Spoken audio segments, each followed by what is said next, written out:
রাত্রি 12:30 একটা নাগাদ পার্টি অফিসে ঢুকে আমাদের গেট ফেট লাগানো ছিল, সেগুলো ভেঙে দেয়, ফ্ল্যাগ ছিঁড়ে দেয় এবং জাতীয় ফ্ল্যাগ সেটাও ছিঁড়ে ফেলে দেওয়া হয়। যে জাতীয় ফ্ল্যাগের মর্যাদা গুরুত্ব, যে ভারতবর্ষে যদি জাতীয় পতাকা না উঠতো তাহলে ভারতবর্ষের স্বাধীনতা লাভ করত। তারা সেটা ছিঁড়ে ফেলে, তারপরে আমাদের পার্টির ফ্ল্যাগ ছিঁড়ে ফেলে, আমাদের এই অফিসের দরজা লাগানো ছিল সেগুলো ভেঙে দেয়, তারপরে তারা এখান থেকে চলে যায়। তার মধ্যে আর একটা খবর যেটা আমার কাছে অনেকেই ফোন করেছে, যে বাইরে থেকে বাইরে থেকে লোক এনে হরিন্দা আমাদের ছেলেদের উপরে অ্যাটাক করে। পরবর্তীতে যেভাবেই হোক 2 দলের মধ্যে মারপিট হয়েছে, আমি অস্বীকার করি। আজকে যারা বলছে যে তৃণমূল, আজকে বিজেপিরা তৃণমূলের হাত ধরে এলাকায় অশান্তি করার চেষ্টা করছে, আমি বিজেপির নেতৃত্বের কাছে বলবো যে এলাকা শান্ত থাকার স্বার্থে আমি একদম ডাইরেক্ট মুখ্যমন্ত্রীর কাছে আবেদন করব যে এলাকা জীবনতলা এমন একটা এলাকা, ক্যানিং পূর্ব বিধানসভা, যেখানে বিগত দিনের স্বাধীনতা ছিল না, গণতন্ত্র মানুষ ফিরে পায়নি, মিটিং মিছিল করতে পারিনি, রাস্তায় নেমে প্রতিবাদ করতে পারিনি। সেই জায়গায় আইএসএফের কর্মীরা তারা তাদের মতো করে এখানে কাজ করছে, সংগঠনের কাজ করছে। প্রতিটা সময় বেশ কিছু বিজেপির নেতৃত্ব, বেশ কিছু তৃণমূল থেকে আসা বিজেপির সাথে জুটে আমাদের কর্মীদের উপরে বারবার অ্যাটাক করার চেষ্টা করছে, এলাকা অশান্ত করার চেষ্টা করছে।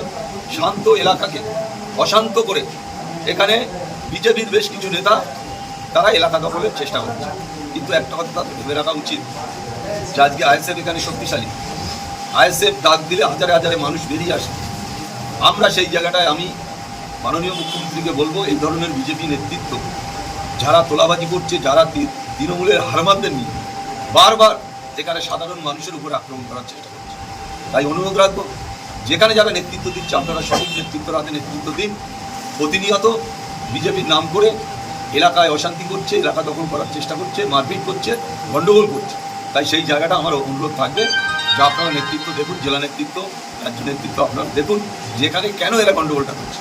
এখানে তৃণমূলের কিছু পাওয়ারও নেই, কিছু নোবারও নেই। তৃণমূল মানুষের পাশে থেকে লড়াই করছে।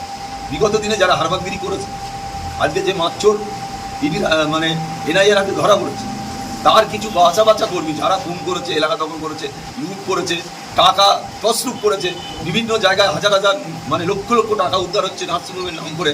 আজকে সেই সব হারমাতরা আজকে বিজেপির সাথে হাত মিলিয়ে আইএসএফের কর্মীদের উপর আক্রমণ করছে। আপনি বারবার বলছেন তৃণমূলের হারমাতরা বিজেপিতে গিয়েছে, কিন্তু ওপরের নেতৃত্বরা বলছে কোনো তৃণমূলের নেতারা বিজেপি আসবে না। শুধু কি মুখের কথা বলছে, ওরা কাজে দেখাতে পারছে না। আপনারা একটা কথা বলি, আপনারা মিডিয়ার লোক, আপনারা দেখুন না যে বিজেপির সাথে কারা আছে আর আমাদের সাথে কারা আছে, আমাদের সাথে কারা আছে আর বিজেপির সাথে কারা আছে, এইটাই তো প্রমাণ হয়ে যাবে। এখানকার মানুষ মানে মানে হাত তুলে তুলে দেখে দেবে যারা তৃণমূলের লুট করেছে তারা এখন সামনে বিজেপি। এখানকার মানুষ বলবে, আমি আরাবুল ইসলাম কি বলবো, এখানকার মানুষ বলবে যে যারা হারমাত, যারা তোলাবাজ, যারা লুটেরা, যারা ক্যানিং পূর্বে মানুষের গণতন্ত্র প্রতিষ্ঠা করতে দেয়নি, লুট করেছে, মানুষের বাড়ি থেকে বেরোতে দেয়নি, একটার পর একটা জায়গায় ভেড়ি দখল, জমি দখল, খালপাড় দখল, আজকে এই লুট করেছে না।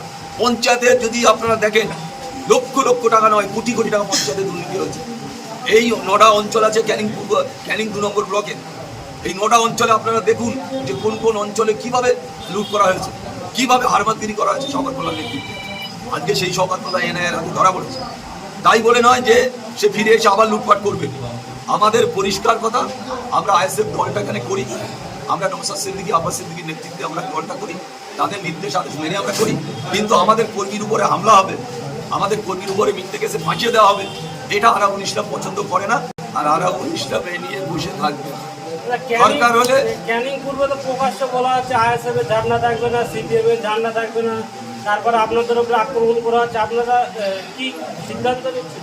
একটা কথা বলি, কে ঠিক করে দেবে এখানে যে আইএসএফ এর ঝান্ডা থাকবে না, সিপিএম এর ঝান্ডা থাকবে না?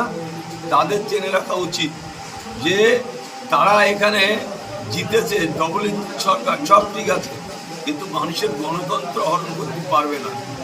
এটা বিজেপির জেনে রাখা উচিত, বিজেপির নেতৃত্বকে জেনে রাখা উচিত। তারা পরিষ্কার বলেছে যে আমরা ক্ষমতায় এসেছি মানুষের স্বার্থে। আমরাও বলবো যে আমরা ক্ষমতায় নেই, আমরা মানুষের স্বার্থে আছি আইএসএফ, এটা মাথায় রাখতে হবে। আর কে কি বলছে, ছোট ছোট নেতাদের কথা শুনে তো কোনো লাভ নেই। বিজেপি রাজ্য নেতৃত্ব, জেলা নেতৃত্ব তারা কি বলছে সেটা শুনুন। তারা পরিষ্কার বলেছে কোনো রকম গন্ডগোল, মারামারি, হানাহানি করা যাবে না। কোনো তৃণমূলের লুটেরা, তৃণমূলের অত্যাচারিতদের দলে নেওয়া যাবে না। এখানে এলাকা দখলের স্বার্থে কিছু বিজেপি সুবিধে অর্থে তারা করে কেমনে খাবার নীতিকে নিয়ে যে তৃণমূল যেটা করেছে সেই বিজেপিরাও সেটা করতে চাইছে, আমরা সেটা করতে দেব না। ভোট ফলাফলে 4টা মের পরে যারা তৃণমূল কংগ্রেস একেবারেই পশ্চিমবাংলা মাটি থেকে ধুয়ে মুছে সাফ।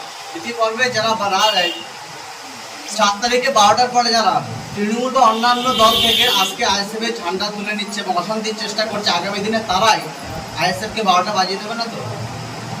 আইএসএফ কোথায় আছে এই প্রশ্ন এক্ষুনি। কোনো হারমাত চাই না, কিন্তু বারংবার ক্যানিং পূর্বে দেখা যাচ্ছে তৃণমূলের ওইসব হারমাতরা গিয়ে বিজেপি হয়ে সেজে মারছে, কিন্তু উপর নেতৃত্বের কোনো ব্যবস্থা নেয় না। আপনি কি উপর নেতৃত্বের নজর দিতে বলবেন আমাদের ক্যানিং পূর্বে? একটা ব্যাপার বলি, উপরের নেতৃত্বরা সবাই সব জানে, তারা তাদের মতো তারা করবে। আমরা লোকাল নেতৃত্ব আমরা আমাদের মতো করব। আমরা ঘটনা জানাচ্ছি বারবার করে, তাদের দৃষ্টি আকর্ষণ করছি যে এই ঘটনা এইসব ঘটছে।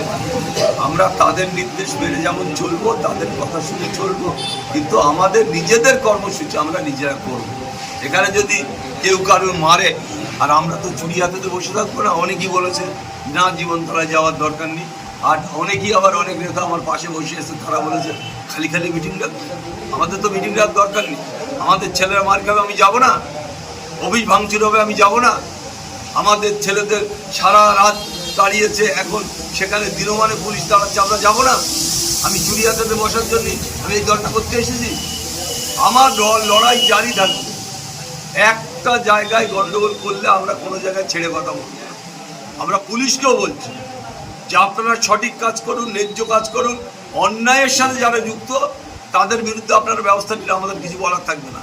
কিন্তু ভালো লোকের বাড়ি গিয়ে হামলা করবে, একজনের ছেলে গন্ডগোল করেছে তার বাবাকে তুলে সারা রাত এনে বসিয়ে রাখা, এসব আমরা বরদাস্ত করবো। বাহারুল ইসলাম তো ভালো তৃণমূলের নাম লেখালো, বাহারুল ইসলাম তৃণমূলে নাম লিখিয়েছে তাই কলকাতায় বসে আছে। তাহলে বলুন না আপনারা মিডিয়ার লোক, একবার ভাঙড়ে এসে ক্যানিংয়ে এসে একটা মিটিং করুন, বলুন, ডাকুন, কোথায়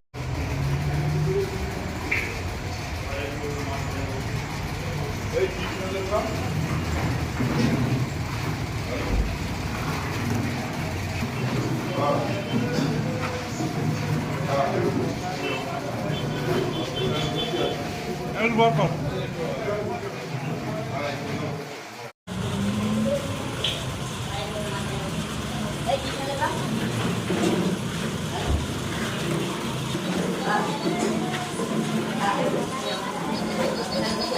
El welcome.